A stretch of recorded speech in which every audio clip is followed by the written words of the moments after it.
नमस्कार. निवेदक विठ्ठल पवार या माझ्या युट्यूब चॅनलमध्ये आपल्या सर्वांचं मनपूर्वक स्वागत करत आहे. 13 ऑगस्ट रोजी आचार्य अत्रे यांची जयंती आहे. त्या प्रसंगी उत्कृष्ट भाषण कसे करावे, आचार्य अत्रे यांचे विचार, त्यांच्याबद्दलची असणारी माहिती या जयंतीनिमित्त मी सादर करत आहे.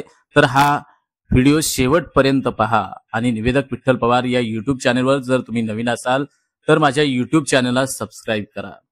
माझ्या स्नेही बंधू आणि भगिनींनो, आज आपण एका अशा थोर व्यक्तिमत्वाची जयंती साजरी करत आहोत, ज्यांचं नाव घेताच मराठी साहित्यातील विनोद, व्यंग, धारदार लेखणी, उत्कृष्ट भाषण कला आणि अविस्मरणीय पत्रकारिता यांची आठवण मनात जागी होते.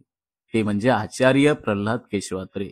मराठी रसिकांच्या मनावर अधिराज्य गाजवणारे अष्टपैलू व्यक्तिमत्व, महाराष्ट्राचे आचार्य प्रल्हाद केशव अत्रे यांची आज जयंती. मराठीतील नावाजलेले लेखक, कवी, नाटककार, संपादक, चित्रपट निर्माते आचार्य प्रके अत्रे यांना जयंतीनिमित्त त्रिवार अभिवादन.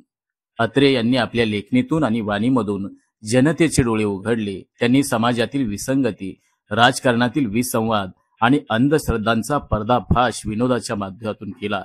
त्यांच्या विनोदात केवळ हास्य नव्हते, तर त्यात जागृतीचा ठिणगी होती. वाद करा पण विचारांची पातळी उंच ठेवा, हा त्यांचा दृष्टिकोन होता.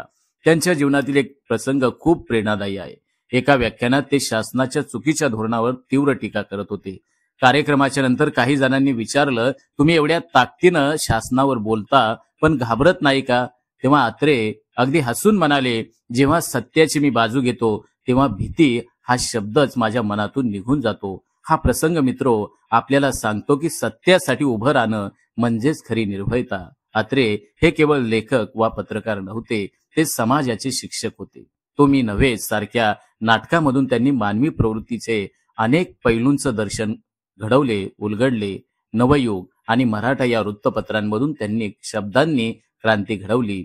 आजच्या तरुण पिढीनं अत्रे यांच्याकडून 2-4 गोष्टी शिकाव्यात. एक म्हणजे आपले विचार स्पष्टपणे मांडण्याचं धैर्य आणि दुसरं म्हणजे विनोद हा केवळ हसवण्यासाठी नसतो, तर बदल घडवण्यासाठी देखील असू शकतो, हे देखील आपण लक्षात घ्या.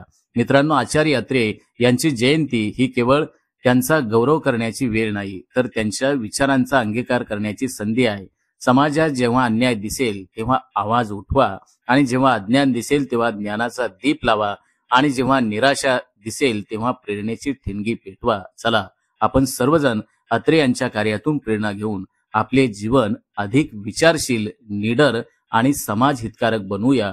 हीच त्यांना या जयंतीनिमित्त आदरांजली, अभिवादन ठरेल. आमच्या चॅनलवर नवीन असाल तर सबस्क्राईब बटनावर क्लिक करा आणि बेल आयकॉन प्रेस करा.